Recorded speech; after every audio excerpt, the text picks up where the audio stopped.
નમસ્તે બાળકો. આજે આપણે જોવાના છે એક કામગરી મરઘીની વાર્તા, જેને કામ કરવું ખૂબ જ ગમે, ખૂબ જ તે મહેનતુ અને બધું જ કામ પોતાની જાતે કરતી. તો ચાલો શરૂ કરીએ કામગરી મરઘીની વાર્તા.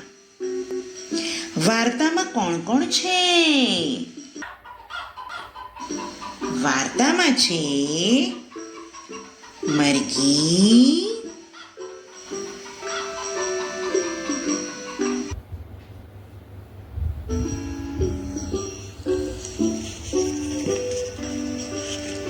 કૂતરો,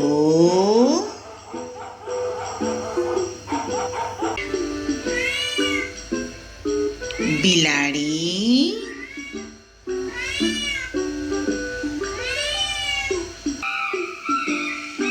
વાંદરો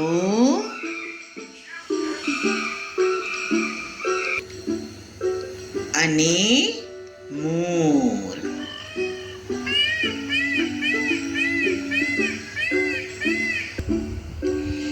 એક હતી કુકડે કુક મરઘી. તેને એક દિવસ ઘઉંનો દાણો મળ્યો. તેણે કૂતરાને પૂછ્યું, તું આ ઘઉંનો દાણો વાવીશ?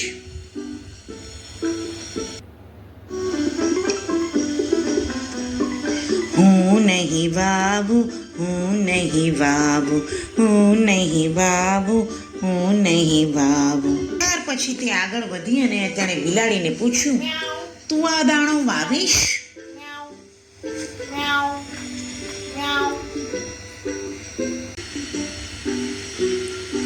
ત્યાર પછી તે તો આગળ વધી, ત્યાં તેને વાંદરો મળ્યો. તેણે વાંદરાને પૂછ્યું, તું આ દાણો વાવીશ? હું નહીં વાવું, હું નહીં વાવું, હું નહીં વાવું, હું નહીં વાવું. ત્યાર પછી તે આગળ વધી, ત્યાર પછી તે આગળ તેને મોર મળ્યો. તેણે મોરને કહ્યું, તું આ દાણો વાવીશ?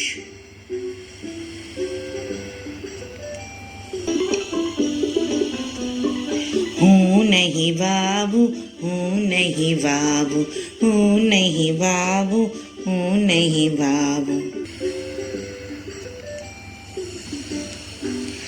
બધાએ જ્યારે ના પાડી ત્યારે તેણે વિચાર્યું કે હવે આ દાણો હું જ વાવીશ. તેણે તો દાણો વાવ્યો, તેમાંથી અને છોડ થયો. તેના પર પાંદડા આવ્યા. સૂરજનો તડકો આવે, પાણી મળે, એ છોડ વધ્યો. તેનામાં ડૂંડા લાગ્યા અને ડૂંડામાં દાણા આવ્યા અને દાણા તો પાક્યા. તેણે હવે નક્કી કર્યું કે વાવણીમાં તો મને કોઈએ મદદ ન કરી, પણ કદાચ લણવામાં મને કૂતરો, બિલાડી અને વાંદરો મદદ કરશે. કુકડે કુક મરઘી તો હલતી ડોલતી ઠુમક ઠુમક ચાલતી ચાલતી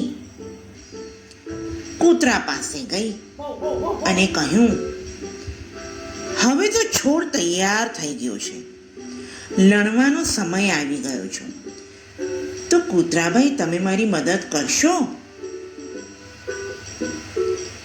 કૂતરો કહે, ના ભાઈ ના, હું તો લણવામાં કાંઈ મદદ નહીં કરું. ત્યાર પછી તે તો બિલાડી પાસે ગઈ. બિલાડીને કહ્યું કે તમે આ ડુંડાને લણવામાં મદદ કરશો? બિલાડી કહે, ના ભાઈ ના, મારે તો કાંઈ વધારાનો ટાઈમ નથી, હું તો મદદ નહીં કરું. ત્યાં તો સામેથી હૂપ હૂપ કરતા વાંદરાભાઈ આવ્યા. મરઘી બેને કહ્યું, ઓ વાંદરાભાઈ, તમે આમ બી હુપાહુપ કરીને અહીંયાથી ત્યાં ફરો છો, એના કરતાં મને આ ડુંડાને લણવામાં મદદ કરશો? વાંદરો કહે, ના ભાઈ ના, તારે કરવું હોય તો કર, મારે તો કાંઈ લણવામાં મદદ કરવી નથી. એટલામાં દૂરથી મોર ટેહું ટેહું કરતો આવ્યો. કુકડે કુક મરઘીએ કહ્યું, અરે ઓ મોરભાઈ, આ ડુંડાને લણવામાં મદદ કરશો? મોર કહે, ના રે ના, અત્યારે તો મને નાચવાનું મન થયું છે, એટલે હું તો હમણાં નાચીશ. અને મોર પણ ત્યાંથી ચાલ્યો ગયો. હવે મરઘીએ વિચાર્યું કે મને કોઈ મદદ કરવા નહીં આવે, માટે મારે જ જાતે જ લણવું પડશે. અને મરઘીએ તો ડુંડાને લણી કાઢ્યું. હવે એના ઘંટીએ જવાનો સમય આવ્યો. અને ઘંટીએ જઈને લોટ લઈને પાછી આવતી હતી. એટલામાં કૂતરાની નજર મરઘી પર પડી. એ તો એની પાછળ પાછળ ચાલ્યો. ત્યાં તો બિલાડીની નજર એના પર પડી. બિલાડી પર એની પાછળ ચાલી. ત્યાં તો વાંદરાએ જોયું, અરે અરે અરે, આ મરઘીની પાછળ કૂતરો ને કૂતરાની પાછળ બિલાડી, ચાલ હું પણ એમની પાછળ જાઉં. વાંદરો પણ હૂપ હૂપ કરતો એમની પાછળ ચાલવા માંડ્યો. અને ત્યાં મોર પણ જોડાઈ ગયો. બધા જ મરઘીની પાછળ ચાલતા ચાલતા મરઘીની ઘર પાસે આવ્યા. મરઘીને થયું, હવે જો હું શું કરું છું. એ તો સરસ મજાના લોટમાંથી રોટલા બનાવ્યા. અને રોટલા ખાવાનો સમય થયો. મરઘીએ પૂછ્યું, આ રોટલા ખાશે કોણ? ત્યાં તો કૂતરો બોલ્યો, હું ખાઈશ. ત્યાં તો બિલાડી બોલી, હું ખાઈશ. વાંદરો બોલ્યો, હુપ હુપ હુપ હુપ, હું ખાઈશ. મોર બોલ્યો, હું ખાઈશ. હવે તો મરઘી બોલી, આ સાચી મહેનતનો રોટલો મારો છે, માટે એને હું જ ખાઈશ.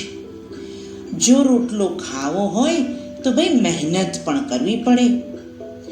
આ સાંભળીને કૂતરો, બિલાડી, વાંદરો, મોર ત્યાંથી ચાલ્યા ગયા. અને તેમને ખબર પડી કે મહેનત વગર કશું જ મળતું નથી. જોયું બાળકો, વાર્તા પરથી આપણને કેટલી મોટી શીખ મળી. મહેનત વગર કશું જ પ્રાપ્ત થતું નથી. માટે આપણે નાનામાં નાની વસ્તુ માટે મહેનત કરવી જોઈએ. મહેનત કરવાથી આપણને આપણું જોઈતું ફળ મળે છે. હવે આપણે નવી વાર્તા સાથે ફરી મળીશું. વાર્તા ગમે તો અમારી આરજેબી કિડ્સ ચેનલને સબસ્ક્રાઈબ કરજો અને શેર કરજો. આવજો.